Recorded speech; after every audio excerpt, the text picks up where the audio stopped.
Call a meeting to order, Merrimack Valley Historical Society for March 9th, 5:30 p.m. Roll call. We have Wayne Winchester, Donna Graham, Jeff Titter, Bonnie Post members, so we do have a quorum. Reports, approval of minutes of our last meeting. Donna, did you send out minutes from our last meeting or not? I don't think, no. Okay, all right, so we'll skip that item at this time. Do we have any report from the treasurer? Yes, I got a copy of the bank statement from Kim. We didn't have any expenditures. We earned interest of $1.99, and we have a balance of $6,726.82.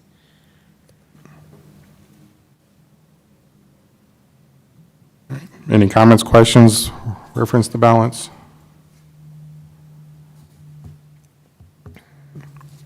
Motion to approve that balance or report I'll motion. by Donna. Is there a second? I'll second it. By Bonnie. All in favor, say aye. Aye. Aye. Opposed? All right. Motion passes. Research correspondence report. I have some here that Janet Daniels sent to me, that the work that she's been doing. Some of it is ongoing. Paul Konopacki has been in touch with us regarding research on the Inks Cemetery. There was a Joyce Trebas who is doing research on the Native Americans in Franklin County. Jason Clark, who is rehabbing the house across from the post office at 319 West St. Louis Street. He has been in touch with Janet with some questions.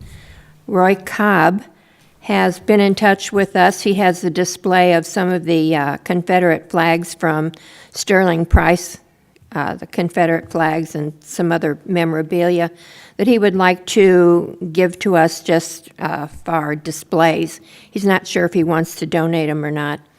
Chief Melius called and was asking questions about the Pacific police officer that was killed in the line of duty in 1907 or 1908. I don't remember what the date was, whether or not there was a memorial for him.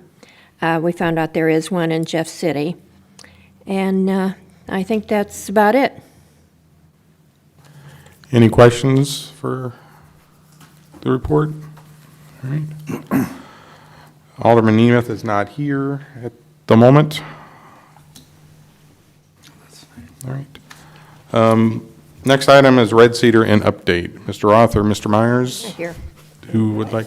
I'll give you the update. File it away. So, Steve, do you want to give them the budget afterwards? Either way. Okay. However. So, this I just laid in front of you. I had to run out and get real quick. But we have accomplished a lot with the Red Cedar building. The work completed to date, of course, you know, everything on the building structure is now sealed from the weather. It's got a complete new roof, including a lot of the plywood. Once they took off the old shingles, they recognized that the plywood needed to be replaced in most of the building. So that was done. So everything, the carpentry repairs on the exterior walls, the new addition is all framed up and closed in with the cedar siding. Looks really good. You can see some pictures of that in this that I just presented to you. On the interior, you can see some pictures of the basement construction with the sprinkler systems in. They're getting ready to lay the grid system in for the ceiling now. The exterior walls of the new addition has been insulated, and so they're getting ready to be able to drywall those walls as well.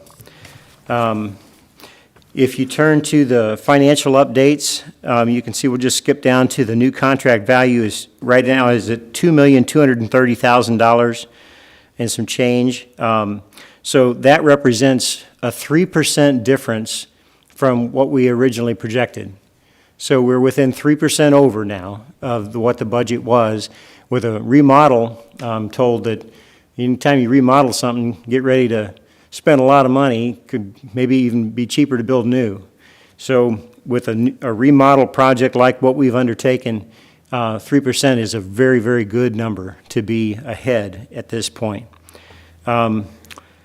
So you see the pending approval for the electric vehicle charging. I think the consensus is now, the line of thought is that we want to hold back a little bit from that, putting that EV charging station is. We want to prepare the electrical service so that we can do that, make that decision, and the electrical service will be ready. It'll be, have the capability of supporting that EV charging station, which has a lot of demand for kilowatt hours. But we're not going to pull the trigger on that yet because there's so many different models of vehicles. This is a relatively new industry, or new market, and we want to be able to know what's the best thing to be able to offer so that we can accommodate the most request or demand. So that decision is going to be held off, but we are going to stub in the conduit to be able to run those lines to where the EV port would be, and we will upgrade the electricity panel to be able to handle it, but we're not going to set that just yet. We also have revised the fire department connection. I believe that has been done, isn't that right, Steve? That's still pending approval. The actual change order, we're still working on some reduction. Well, let me back. Okay, the fire suppression system. Sorry, that's in the fire.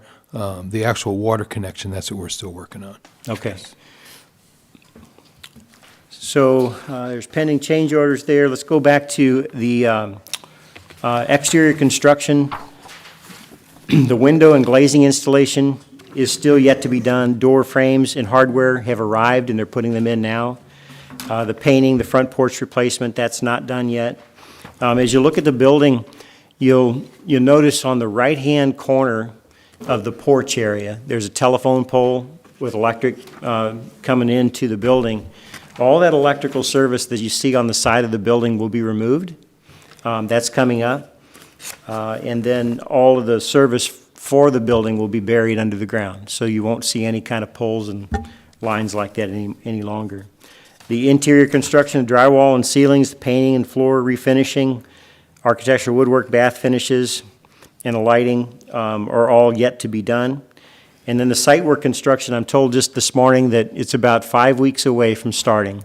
So once that happens, you're going to see some tremendous transformation of the outside, and it's really going to look sharp. The fencing will come down. They'll dress up both sides of the building will be polished. Pretty much is a good way to say it. It's going to look sharp. And then they'll prep for the future pavilion site, but that's not going to be built in this phase. We'll do that in a different phase. And then the utilities and parking lot will be finished, and we'll be good to go. It's on track for in June for completion of the building. That's not saying that the museum will be up and running, ready to go. But there you go for a Red Cedar construction update. And then, Mr. Roth, would you like to talk about budget? Yes, just to bring the committee up to date, the board has authorized a contract with Derek Pryor Design for the design of the exhibits. That was approved at the, March 1st Board of Aldermen meeting. The total fee there is $84,000. We've established a project budget of $400,000 as we were negotiating the contract. Obviously, the budget was important. Derek suggested a budget at minimum of, say, 300 up to 500.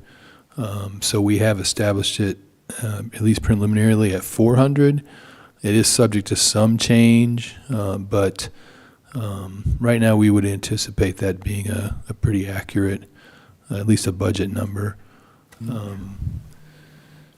The work has really not begun. I know he's been doing a little bit of work in the background, but he hasn't, the next phase of his work, hasn't really started. As far as the budget for the center goes, I presented that in a very draft form to the Board of Aldermen at the March 1st meeting. Yesterday, presented it to tourism, and it was also discussed in brief at the administrative committee meeting. This is a big picture, kind of high-level budget. The main purpose of it was just determine as we move forward, again, how we're going to fund the center, especially when it comes to the director of tourism position. And so I think there's general agreement, at least on the draft that we have. What I told tourism yesterday was we're going to need to amend the budget at minimum when the director is hired. And then I would hope that we would really wait until the director's in place to establish kind of the more fine detail operating budget. And that would, I think you're all familiar, our fiscal year starts July 1st. The budget's typically adopted in June. And so I think that's a reasonable time frame. Any budget, of course, is subject to amendment and revision going forward, and this is a new project, so, we would certainly anticipate some of that. But by the time we're operating, we have to have our budget, obviously, in place. Specific to the museum, there's a lot of capital expenditures. I hit on those earlier relating to the exhibits. And basically the installation of the museum pieces. We also have some capital expenditures in the IT side. There will be a computer network in that building, of course. We've had very kind of preliminary discussions on how that can be done. At this point, I think it will probably be virtual. I don't know that we're going to have hard infrastructure in the building itself, but we'll let the IT guys figure that out. We'll have workstations. The staff, of course, will have a laptop. We'll have to have a point-of-sale system in there for any of the, whatever we sell. And so, that will be, a simple, quick, easy solution is Square. I'm sure you've seen that before. I think we would probably want to go with something maybe a little bit more, call it comprehensive, but one more thing for the director to work on. Let's see, furniture and equipment, we've tentatively budget $20,000 for that. I think we ought to be able to equip the building for that. And I'm talking there about tables, desks, chairs, so forth. We've recently found a vendor that we're very happy with for some of the equipment that we purchased here for City Hall, and so I think the $20,000 figure should be sufficient. Steve Myers said the EV charging station piece is kind of on hold. If we do move forward with it, it's going to have to be a revenue generator. So that remains to be seen. When it comes back again to the Museum Historical Society piece, concessions, we anticipate some food and drink being sold out of the building, limited, prepackaged. We also anticipate a gift shop of some sort. And so this committee, of course, will be asked to work with the director in determining what's the best stuff to stock. I know there's some books right now that that you've sold in the past, and I would assume would want to stock there. On that point, are there any other items maybe kind of in inventory right now that you guys would expect us to bring out once the center opens that we could put out for sale?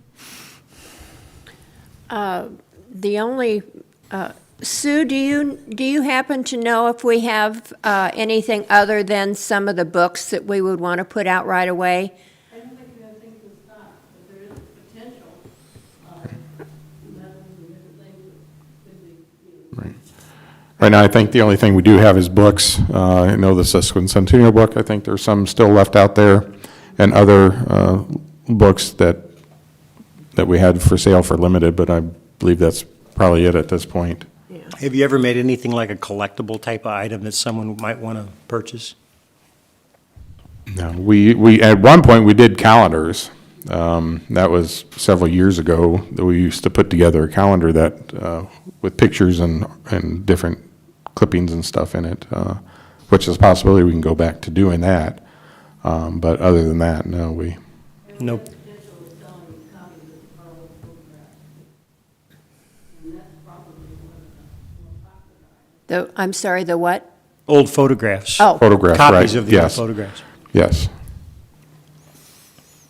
Okay, good. Yeah, we've had little brainstorms. I mean, it's almost kind of unlimited what you could come up with, some type of Christmas ornament with a historic theme. Calendar is a great idea. I mean, that would potentially be a fundraising item possibly. And they were the calendar sales were successful in the past. They were, so. Yeah.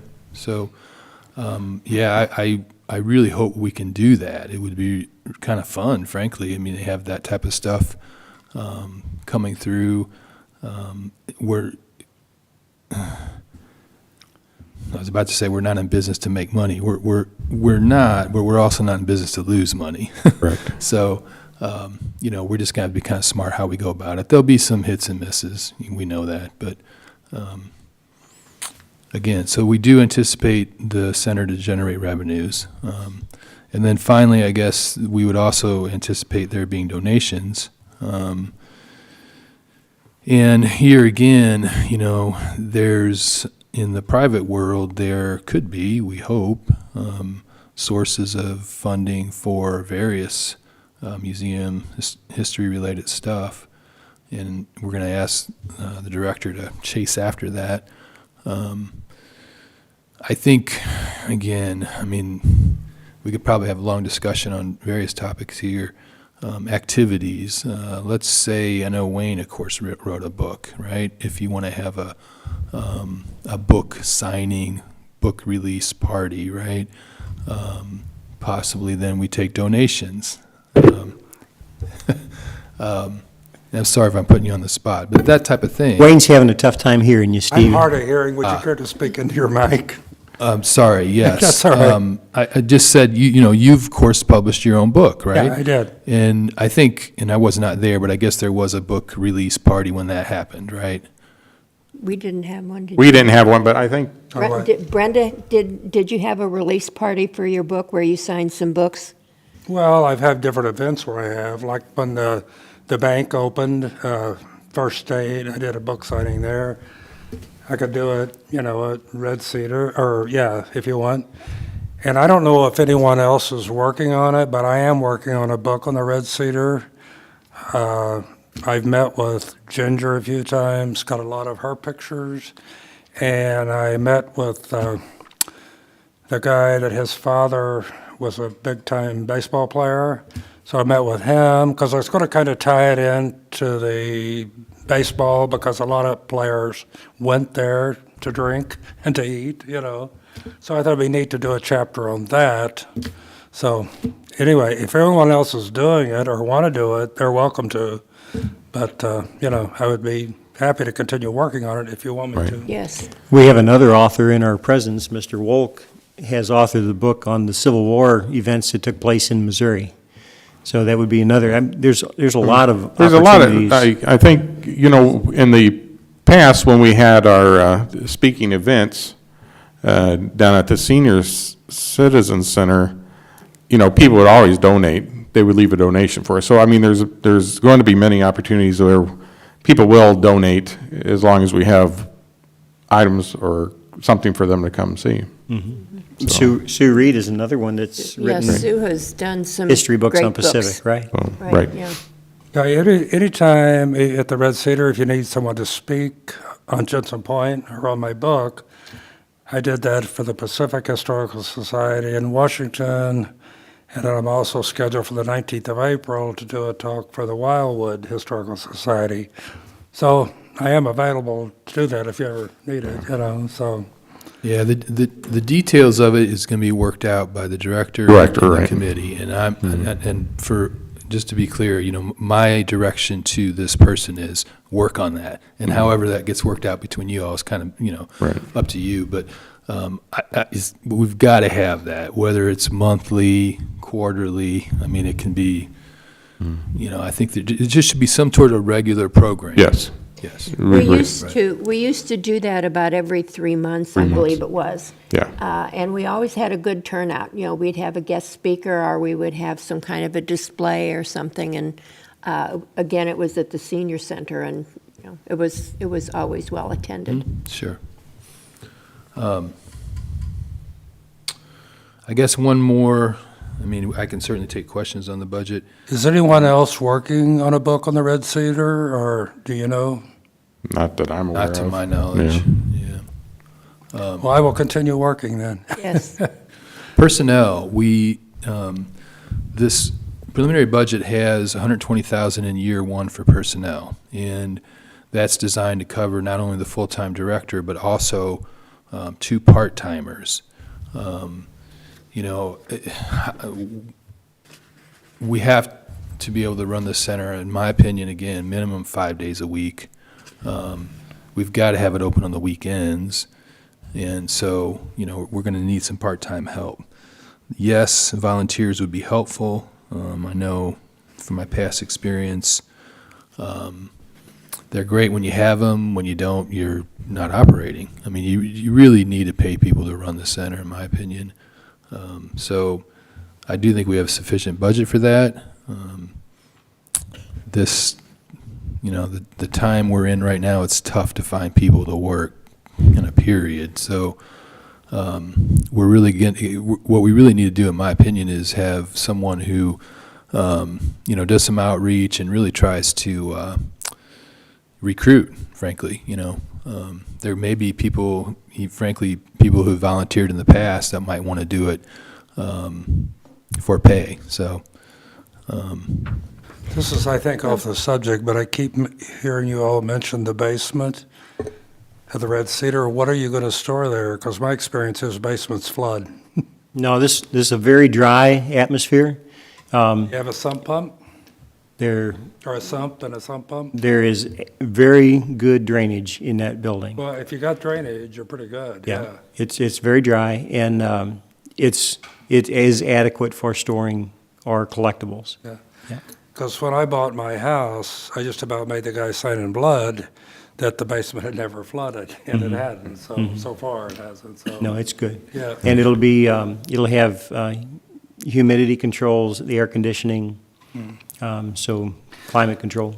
And another question I have, are you going to take artifacts on loan, or is this, because all have to be donated to be displayed? No, I think, and that's going to be part of the collections management plan that Dr. Udy has been working on. So that will be discussed at a later point when we adopt that collections management plan, so. Because I have things that are pretty interesting that I would put on loan to the museum, but I'm not quite ready to donate them. The Right, kids might so- when I'm gone, but anyway. In Does- fact, I have all the original photographs from the book that I did. The lady gave me the originals, So, and the other thing, I would be willing to volunteer well, I've already done some volunteering, but I would be willing to work at the museum on an afternoon or a day and greet people if you need that, so. And we will need volunteers, definitely, so we'll probably definitely use you. Steve, do you have any more on the budget, or? No, I think I've hit it. No, I think we'll have more luck getting more volunteers once we actually get the museum open, and people will see that it's operating in that, I think. Well, see, I run We'll into get more people that will so be many interested. people. They don't know what's happening. Well, now you got to sign up, but people are always asking me, what's going to happen? Are they going to put a restaurant in there? I said, no, it's going to be a museum. Of course, now you've got a nice sign, but I think once people know they can donate stuff and have it displayed, you'll get a lot of, maybe more than you even need, But, There's one other point about the work that's been going on at Red Cedar that I wanted to make sure that you all know. And that's Derek Pryor came into I invited him to come to one of our Red Cedar construction team meetings that meet in the mornings every other week. And he got the chance to meet with the electrician and with the contractor, the architect, and one of the observations that he made early on was the lumens, or the brightness of the room, the main hall, wasn't up to what he would expect or would want for a museum atmosphere. So there was a change order that was done recently, approved by the board, to increase that lighting. And then also the lighting along the walls, where the museum collections will be displayed, a lot of them, that had lighting that was positioned to where it would have cast a shadow, because the lights were behind the viewer, and so it would cast the viewer's shadow upon those museum artifacts. And so he successfully suggested, and it got approved, to move those lights a little closer, so it kind of splits the difference between the item and the viewer, and then also increase the number of light fixtures, and they're going to be track lights, not can lights, so they can be repositioned in time. So that's all great positive things that I think he's added to it already. That's great to hear. Does anybody have any questions for Mr. Roth reference the budget?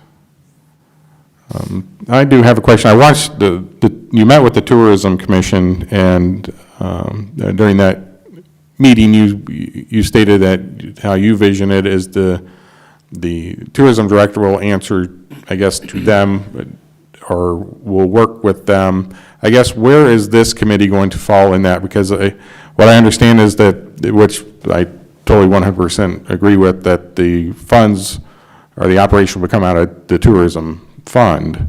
But how is the city at this point envisioning our committee's role when it comes to operations, displays, the museum part of it? I would view it as kind of a dual role, where the director reports to you when it relates to the museum and the Historic Society piece, and then reports to the Tourism Commission over the Visitor Center piece.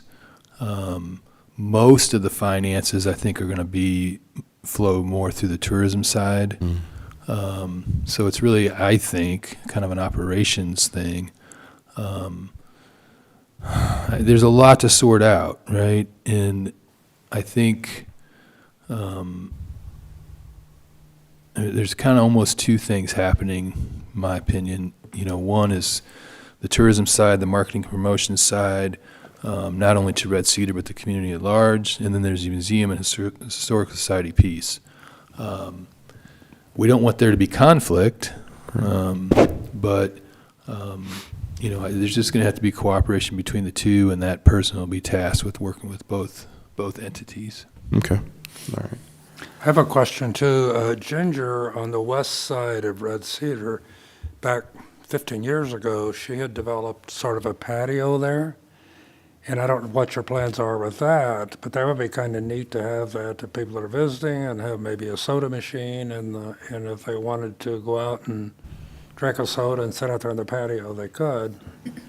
I haven't been on that side of the building in a while. Is the patio still there, or was there really a patio there? But you're talking about the patio on the west side of the building? Yeah, the west side. It's all gone. Gone, okay. It's all I gone. think it's a good idea, or they don't have it anymore. It's no longer there. No longer there. Really? Yeah. Okay. Because I thought that would have been neat for people that are visiting, Gone. Also, I thought it would be neat to have one of the original signs that Jensen Point had, but Steve didn't agree with me. All right. Any more questions on Red Cedar? What is the status of the director position? Have you had applicants? Is there? Yes, we do. We have what I would call a fair applicant pool. I posted it on a regional museum site. I forget the exact name, but it was recommended by Dr. Udy. And I don't think we've generated anything off of that. There is a job board there. So at this point, yes, we have a fair candidate pool. I frankly would. A lot of older people like I did. What we don't have right now is anyone. Because I need to meet with her again. What we don't have is anyone who has specific museum experience. It's a niche area. I've asked Dr. Udy for some input, But right now, yeah, we just haven't found anybody like that. Okay. Any more questions? All right, move on to new business. Mr. Myers, you want to introduce the guest you invited? Sure, absolutely. I'll introduce you to a friend of mine that we've met some 13 years ago, I think. Greg was at the old municipal chambers, the council chambers, and presented to the board then about the Civil War history that Pacific had, and just kind of the fact that we really weren't taking advantage of that in terms of tourism and bringing a draw to town. He recommended that there was some plaques that he and his organization could present to the city, and the plaques you see at Blackburn Park, and then the other one that's at the Partnership Pavilion. Those are both products of Greg's creativity, and he is a Ulysses S. Grant advocate and historian on the Civil War activity that took place in the city in the city of Pacific as well as the state of Missouri. And so he caught the attention of a young man named Zach Myers, who then ended up putting a cannon up next to his plaque. So anyway, Greg. Well, not all the work. No, that was the community coming together is why that happened. I think the city really needs to promote the Civil War history. Well, Because that's people are what fascinated with it. I am, I think that's it's what amazing. Greg's here to talk about tonight, and an opportunity that could be presented to the Red Cedar. So, Greg? Well, thank you very much. You bet. I'm going to turn this around, this is familiar, I think, to you all, and if I might approach, I've got a few things I'd like to pass off to you. Sure. This is an Thank you. organization that the Missouri Humanities Council is a member of, and it involves some legislation.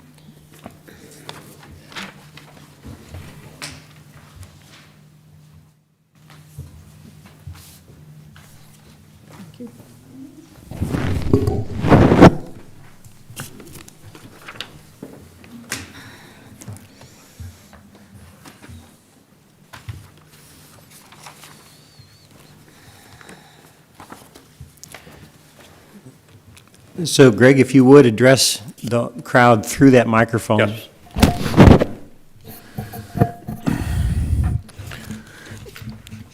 Yes. I mentioned that I think you all are familiar with this sign, and this sign is actually the U.S. Grant Trail, I must say, in Missouri, that the very first community to join it was Pacific.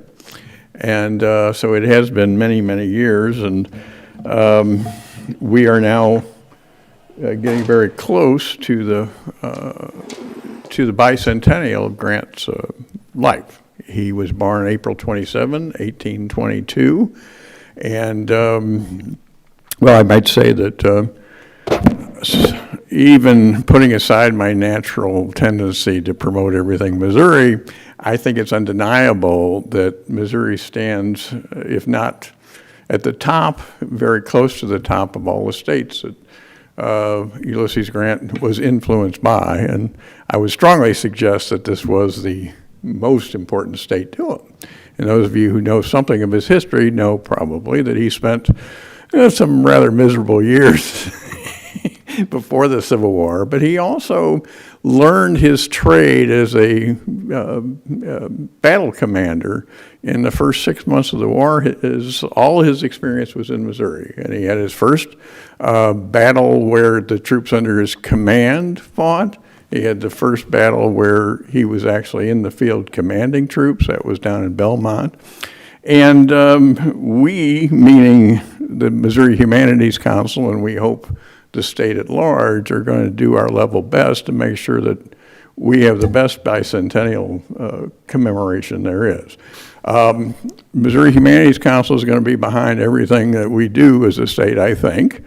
And I will first address a traveling exhibit that I actually came out yesterday to talk to Steve about, because we are putting together a bicentennial exhibit that's going to consist of 14 panels.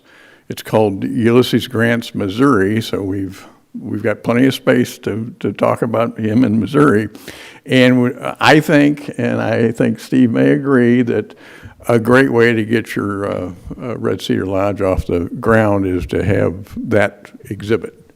And all we're going to ask, it doesn't cost anything, but that you promote it so that people come in and see your new Red Cedar Lodge and see the exhibit.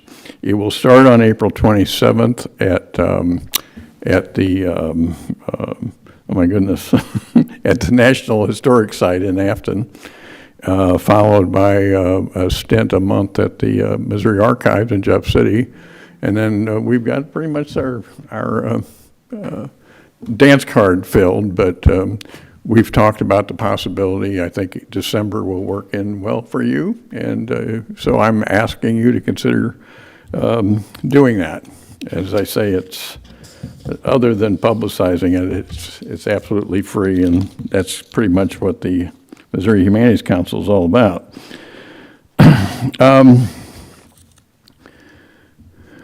A second item to mention, because I'm planning on spending the rest of, well, his year starts on April 27th. I'll spend most of my time traveling around to generate interest for this. But in July, on July 23rd, St. Louis will host at the Soldiers Memorial the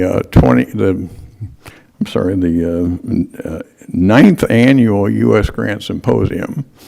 We would love anybody who wants to drive up to the Soldiers Memorial to attend in person, but we've been doing it now for 2 years virtually.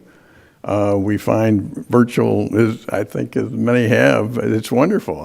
We got caught 2 years ago doing it when we couldn't have any audience at all, and we wound up with 140 people from 11 different states. So because this is the Bicentennial edition, we're going to go all out and hopefully make it pretty much of a whole weekend. There will be something Friday evening at the Campbell House. There's going to be 4 speakers at the Soldiers Memorial on Saturday, and that is the anniversary of his death, actually.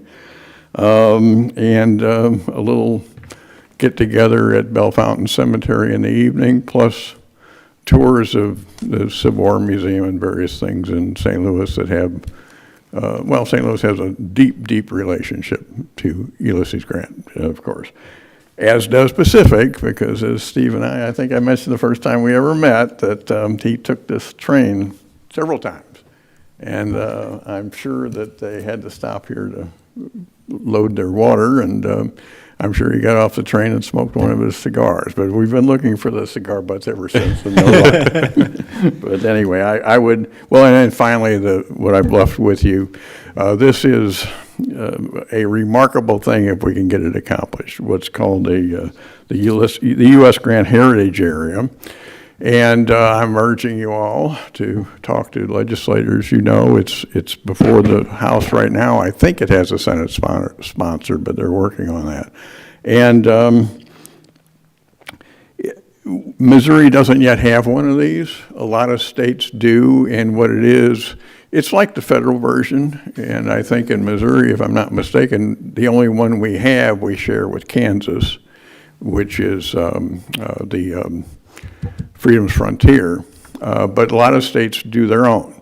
And if we can persuade the legislature to do this, it's a lengthy process, but if it's successful, then we're going to have some state money to match efforts, not just for tourism, but it is basically a tourism endeavor, but also to continue to increase the inventory of things people will come here to see. And again, I will gild the lily a little bit, but one of the things we have is Ulysses Grant. Mm-hmm. And actually, he's a matched pair with the guy from Northeast Missouri, Mark Twain, as they were good buddies. So you all are historians, so you understand. So awesome. With that, I frankly, I'm here to answer questions if I've given you something to think about. So this display, you're looking at the whole month of December? Yes. And how big is it? They are these panels that you pick up from the floor, I guess, and they're double-sided, and each of them is about 3 feet wide and about 7 feet tall.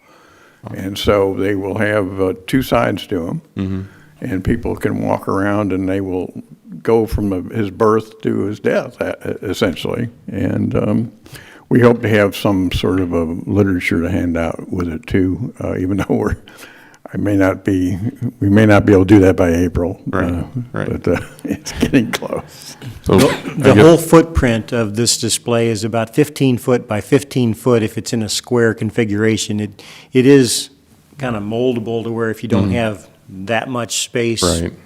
other than maybe in a straight line, you could do it that way. Right. But it's in sequence to where people read the interpretive panel along the life of Ulysses S. Grant. So I did run this by Derek Pryor, and he's like, absolutely, we have enough space to do that.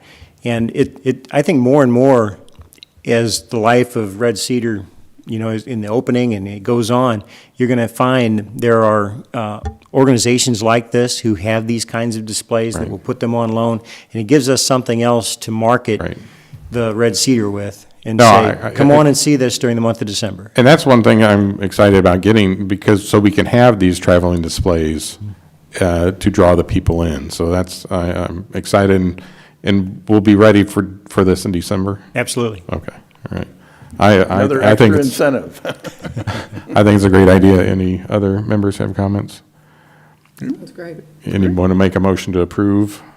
I'll make a motion to approve. I'll second it. All in favor, say aye. Aye. Opposed? All right, thank you. Well, thank you very Thank you for much. coming here. And- Appreciate it. I'll leave some of the maps for you All right, if you want to. great, thank you. Greg, thanks for coming out. Oh, you're welcome. Any other business? Anyone have any discuss? I do have, We don't have a miscellaneous, but we can do it under new business. Congratulations. Donna? Franklin County's Historical Society, there was a thing in the newspaper this morning. They had a soft opening for it March 2nd, but there'll be a full grand opening on June 5th. And they're also having a World War II program the week of May 26th. And I had a little handout here if anybody's interested in seeing it. And let's see, I think there was, Sue Blessy called. It was a little late to tell us about it, but tomorrow night, Joe Sonderheim, I believe is his name, will be presenting something up at East Central on Route 66. And she said that thinking, we would be interested if anybody would like to go up there. Sonderman, I think. Sonderman, Joe Sonderman. There Yeah, is Joe a charge Sonderman. for that. Yeah. For people to get in, Yep. I did a talk there once. Oh, because I thought she said that there was no charge, No, but maybe there is. There is a charge. Yeah, There is a has charge. always been a small Okay. Yeah. fee, but I could be wrong. They may have No, changed. she just left a voicemail Okay. there, so, Because there used to be, in fact, that's, was donated to some charity, so. I don't- okay, okay. I think it's $12 for entry. That's exactly the figure Yeah. that I Yep. put, Anything else, Donna? Bonnie, did you Bonnie? have a question? Just about getting back to, when we get to the miscellaneous, We don't have a miscellaneous on our agenda, so go ahead and bring it up. are you all setting the agenda with Mr. Roth then? Yes, what I did this week is I printed out the agenda and then sent it on to Steve Roth, and then Kim kind of spoofed it up a little bit, with the legal stuff that has to be on there, and then posted it.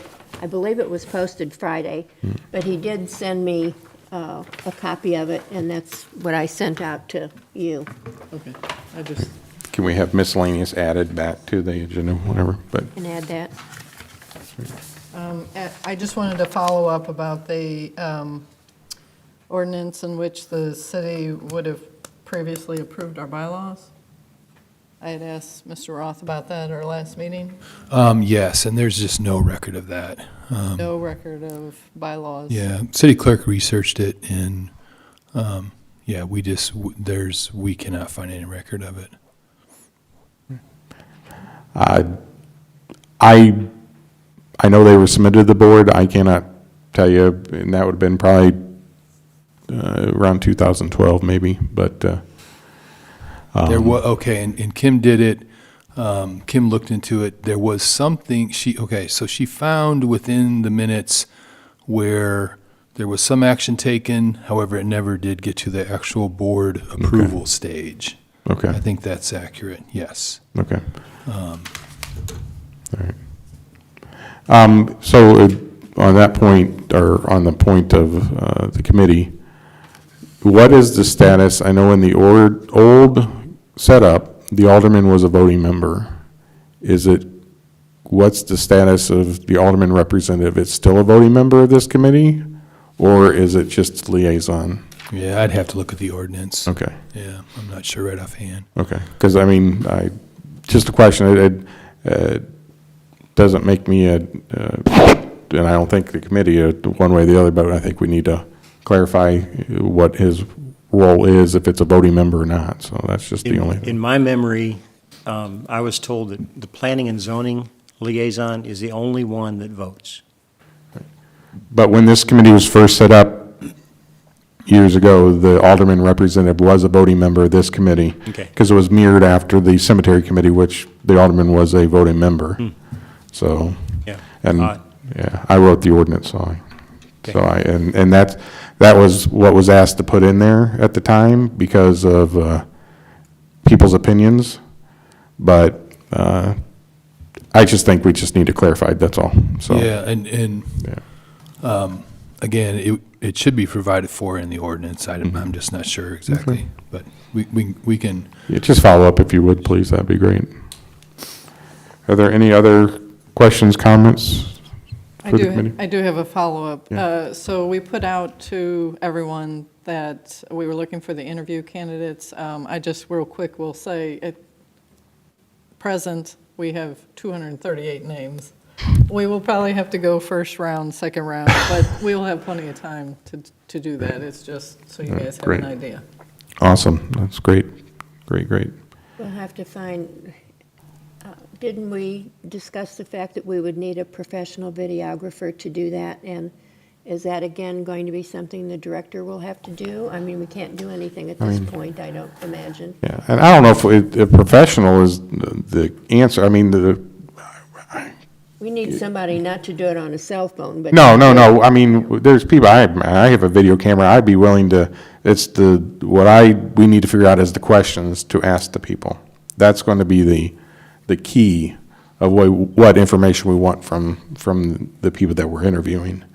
I did find something on the internet that gave us an outline for that. I'll look for it again.